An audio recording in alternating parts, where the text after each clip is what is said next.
اللہ سبحانہ تعالیٰ نے غذا کے اندر ہی علاج بھی رکھا ہے. یعنی غذا صرف ہماری بھوک مٹانے کے لیے نہیں ہے، صرف انرجی دینے کے لیے نہیں ہے، بلکہ اس کے ساتھ ساتھ ہمارا علاج بھی. تو جب آپ کبھی بیمار ہو اور کچھ کھانے لگے اور سمجھ نہ آئے کہ کھانا چاہیے یا نہیں، تو دعا کر لیا کرے کہ اللہ تعالیٰ اس کو میرے لیے غذا اور دوا دونوں ہی بنا. ٹھیک ہے، تو کوئی بھی فوڈ آپ کے لیے غذا بھی ہے اور علاج بھی ہے. کیونکہ ہم تو اپنی خواہشات کے پیچھے چلتے ہیں نا، یا پھر شبہات کا شکار ہوتے ہیں. ایسی باتیں بنی ہوئی، ان کی کوئی حقیقت نہیں. پھر جب زندگی کا ایک وقت آتا ہے جب ہمارا جسم جو بہت زیادہ اس میں ٹاکسنز ہو جاتے ہیں، وہ غلط غذا کھا کھا کے جب وہ اپنے اثرات چھوڑنے لگتا ہے، تو پھر ہم کہتے ہیں اچھا چلو پرہیزی کر لیتے ہیں. تو پہلے سے اگر کر لیں تو زیادہ بہتر ہے. ٹھیک ہے، تو اگر میں آپ سب کو یہ ہوم ورک دے دوں کہ اپنا بلڈ گروپ جانیں اور اس علم کو مزید تھوڑا سا حاصل کریں، تو اٹس انٹرسٹنگ اور اس سے فائدہ ہوتا ہے. پہلی بات، یہ پہلا اصول کلیہ قاعدہ یہ ہے کہ صحت کو نقصان دینے والی غذا سے پرہیز کریں.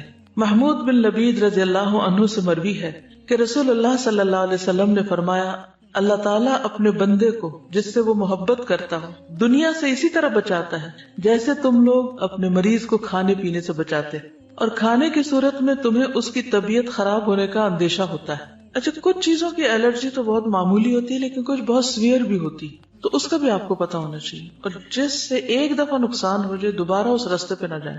رسول اللہ صلی اللہ علیہ وسلم نے فرمایا، جب اللہ تعالیٰ کسی بندے سے محبت کرتے ہیں تو اسے دنیا سے اس طرح روکتے ہیں جس طرح تم میں سے کوئی اپنے مریض کو پانی سے روکتا ہے. بعض بیماریوں میں پانی پینا نقصان دہ ہوتا ہے، کسی کو معلوم ہے؟ معلوم ہے آپ کو یہ بات؟ کچھ عرصے سے ایک میل اور ایک ٹوٹکا ایسا ہر ایک کو سرکولیٹ کیا جاتا ہے جس میں پانی پینے کے فوائد بتائے جاتے ہیں، اور کہا جاتا ہے کہ 6 گلاس اور 8 گلاس اور 1.5 لیٹر اور اتنا پانی تو سویرے پی لیں اور پھر اتنا پییں اور اتنا پیئیں. یہ نسخہ بھی سب کو سوٹ نہیں کرتا، کیونکہ کچھ بیماریوں میں زیادہ پانی پینا نقصان دہ ہے. کچھ ہے اندازہ آپ کو وہ کون سی بیماری ہو سکتی؟ کڈنی ریلیٹڈ، کیونکہ بعض لوگوں کی کڈنیز ویک ہوتی ہیں، پوری طرح فنکشن نہیں کرتی. جب آپ ایکسٹرا پانی پی جاتے ہیں تو ان کو کام کرنے میں دقت پیش آتی اور وہ نقصان دہ ہوتی. کچھ بیماری ایسی تھی جس میں صرف سپ پانی دیا جاتا ہے. بعض اوقات مریض کو پانی دیا بھی نہیں جاتا، صرف ٹھنڈی برف کو لے کے اس کو کہا جاتا ہے کہ اپنے زبان پہ لگا لے. تو پانی نقصان دہ ہے اس کے لیے. یس، وہ کہتی ہے میری خالہ کو 24 گھنٹوں میں 1 کپ پانی پینے کی اجازت ہے. اب اگر وہ اسی طرح کو ٹوٹکا پڑھ کے تو 1.5 لیٹر پی بیٹھے تو یہ پانی جو زندگی کی سورس ہے اسی انسان کے لیے نقصان دہ. تو یہ ٹھیک ہے، یہ ایکسٹریم کیسز میں ہوتا ہے، لیکن ویسے بھی ہر چیز کے اندر اعتدال ضروری ہے. کچھ عرصے تک تو یہ تھراپیز آپ کو کام دیں گی، کچھ عرصے کے بعد پھر وہ آپ کے لیے الٹا مشکل کا سبب بنے گی. ایک اور چیز یہ ہے کہ جب پانی پیئے مثلاً تو ایک دم انڈیلے نہیں، انڈیلنے سے پرہیز کریں. مسنون طریقہ کیا ہے؟ 3 سانس میں پینا، اور اس کو بھی جیسے گھونٹ گھونٹ پیتے ہیں، یعنی جیسے کھا کے پیتے ہیں اس طرح پیئیں.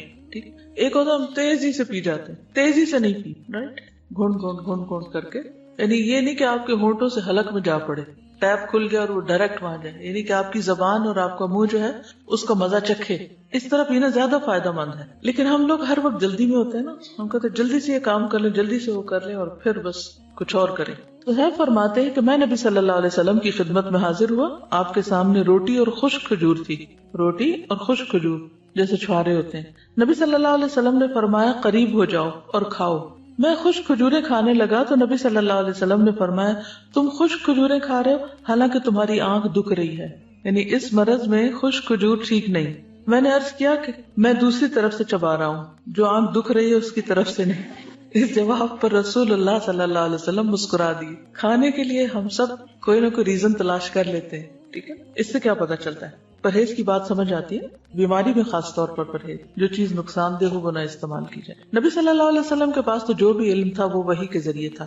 ٹھیک ہے، تو اس لیے ان چیزوں کو تو ہم ایز اٹ از لے سکتے. پھر بلا وجہ کی دوائیوں سے پرہیز. کچھ لوگوں کو دوائیاں کھانے کا شوق ہوتا ہے، تسکین ہوتی ہے ان کو دوا کھا کے. اچھا، کچھ بچوں میں بھی یہ مزاج پایا جاتا ہے کہ بڑے شوق سے دوا کھاتے، جہاں کہیں کوئی دوا دیکھتے ہیں وہ کھانے کے لیے مانگتے ہیں، کیونکہ اب کئی طرح کے فلیور بھی شامل کر دیے گئے دواؤں میں. کوئی وہ سیرپ پی جائیں گے، کوئی گولیاں کھا جائیں گے. تو اکثر یہ مسئلے رہتے ہیں چھوٹے بچوں کے ساتھ. کچھ بچے ان کو بہت مشکل ہوتی ہے دوا پلانے میں، وہ نہیں پیتے، ان کے بھی مزاج فرق ہوتے ہیں. تو چھوٹی چھوٹی تکلیف میں فوراً دوا نہیں لینی چاہیے. پہلی چیز یہ ہے کہ غذا سے علاج کریں، پرہیز سے کام لیں، اور اگر نہیں علاج ہو رہا، نہیں تکلیف ٹھیک ہو رہی تو دوا لیں، اور وہ بھی ضرورت کی لیں. اور کثرت سے پرہیز کریں. جی کیونکہ میں نے ایک ڈاکٹر سے پوچھا, انہوں نے مجھے کوئی دوا ریکمینڈ کی, تو میں نے کہا اس کے کوئی سائیڈ افیکٹس نہیں.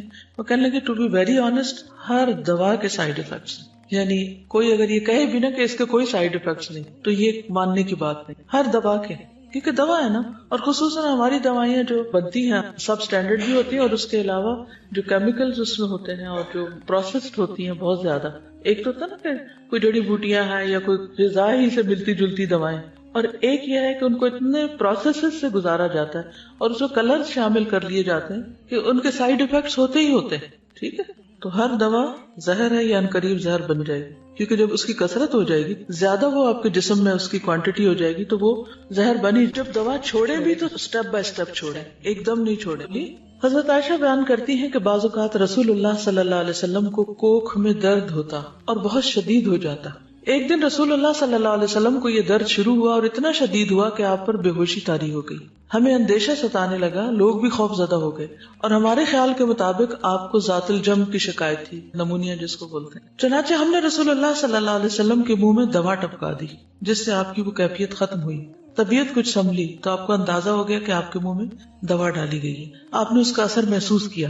آپ نے فرمایا تمہارا خیال یہ ہے کہ اللہ عز و جل نے مجھ پر اس بیماری کو مسلط کیا, حالانکہ اللہ اسے مجھ پر کبھی بھی مسلط نہیں کرے گا.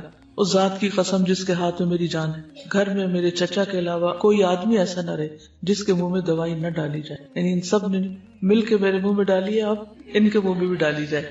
ٹھیک, یعنی حتیٰ کہ کوئی شخص بے ہوش ہو یا بعض امراض ایسے ہیں کہ اس میں دوا دینے سے پہلے اس سے پوچھ لینا چاہیے. اس لیے بہت سے ڈاکٹر سائن لیتے ہیں کہ آپ راضی ہیں اس پر. خصوصاً سرجریز میں تو آپ دیکھیں کہ سگنیچر کرنے پڑتے ہیں اور ڈسکلیمرز ہوتے ہیں کہ ہم ذمہ دار نہیں ہیں.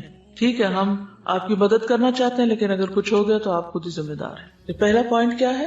پرہیز علاج سے بہتر ہے. دوسرا, بلا ضرورت دوا سے اجتناب کی. ایک اور چیز یاد رکھیے, جب کسی بھی دوا کے کھانے سے کوئی ریئیکشن فیل ہو رہا آپ کو, آپ کے جسم کے اندر کوئی چیز ایسی محسوس ہو رہی یا اسکن پہ یا کسی بھی طرح, تو فوری طور پر پھر مزید کنسلٹ کر لینا چاہیے. پھر موسموں کے اثرات کا خیال رکھنا چاہیے. سخت سردی اور سخت گرمی کے منفی اثرات سے بچنے کے لیے ہر ممکن احتیاط اور پرہیز, گھر, لباس, خوراک, تمام چیزیں موسم کے تقاضوں اور ضروریات کے مطابق ہوں. یعنی پرہیز صرف کھانے کا نہیں بلکہ انوائرنمنٹ کو بھی اپنے حسب حال کرنا چاہیے. بہت زیادہ کمفرٹیبل بھی نہ ہو کہ انسان سونے لگ جائے, اور ایسا بھی نہ ہو کہ بیمار پڑ جائے. کچھ لوگ اتنی ہیٹنگ کر لیتے ہیں, اس سے بھی نقصان ہوتا ہے. اور کچھ لوگ جو ہے وہ جرسی کے بغیر باہر نکل جاتے ہیں اور بیمار ہو کے واپس لوٹتے ہیں, تو وہ بھی ٹھیک نہیں. احتیاط بہتر ہے, اعتدال بہتر ہے. ہر شخص کو اپنے مزاج کو, اپنے جسم کو, اپنی ضروریات کو خود بھی سمجھنے کی کوشش کرنی چاہیے. اس میں بھیڑ چال نہیں کام دے گی کہ وہ یہ کر رہا ہے تو میں بھی, اس نے کچھ نہیں پہنا ہوا تو میں کیوں پہنتا ہوں. تو کسی کی نقالی مت کریں, اپنے مزاج اور اپنے بدن کو سمجھیں کہ وہ کیا چاہتا ہے. اب اس میں آپ دیکھیے, جیسے موسموں کے اثرات کی بات کی نا, تو سردی سے بچیے جب سردی زیادہ ہو, گرمی سے بچیے جب گرمی زیادہ ہو. اسی طرح اگر بہار کے موسم میں آپ کو کسی خاص پودے سے الرجی ہے یا اور کوئی چیز سوٹ نہیں کرتی, تو اس سے بھی بچنے کی ضرورت ہے. پھر وبائی اور متعدی امراض. متعدی کس کو کہتے ہیں؟ کنٹیجیس, جو دوسرے کو لگ جائے. جیسے فعل لازم اور فعل متعدی ہوتا ہے. متعدی کون سا ہوتا ہے؟ جو مفعول طلب کرتا ہے. تو اسی طرح متعدی بیماری وہ ہوتی ہے کہ جو ایک سے آگے دوسرے کو جا پہنچتی. امراض پھیلنے کے موسموں, خصوصاً برسات اور گرمی میں خصوصی حفاظتی تدابیر کرنا, مثلا پانی کے ذخائر صاف رکھنا, رہائشی علاقوں کے آس پاس مچھروں, مکھیوں اور دیگر کیڑے مکوڑوں کی امکانی افزائش کی روک تھام کے لیے ادویات وغیرہ چھڑکنے کا انتظام کرنا, اور اپنے تمام گرد و پیش کو حفظان صحت کے اصولوں کے مطابق ڈھالنا. گلے سڑے یا پہلے سے کاٹ کر رکھے ہوئے پھل یا سبزیاں کھانے سے پرہیز کرنا. یہ ساری چیزیں اس میں آ جاتی ہیں. یہاں پر حفاظتی ٹیکوں کی بات کی گئی ہے, جس کے میں پرسنلی سخت خلاف ہوں. اس لیے میں کسی کو بھی یہ مشورہ نہیں دیتی کہ وہ بچوں کو یا بڑوں کو حفاظتی ٹیکے لگوائیں. کئی لوگ فلو شاٹس لیتے رہتے ہیں, اور بعض لوگ بچوں کو جو حفاظتی ٹیکے لگواتے ہیں اور وہ سمجھتے ہیں کہ اس میں شفا ہے. اگر آپ اس پر تھوڑی سی ریسرچ کریں تو آپ کو پتہ چل جائے گا کہ یہ بذات خود بچوں کے اندر کتنی ڈسیبلٹیز پیدا کر دیتے ہیں.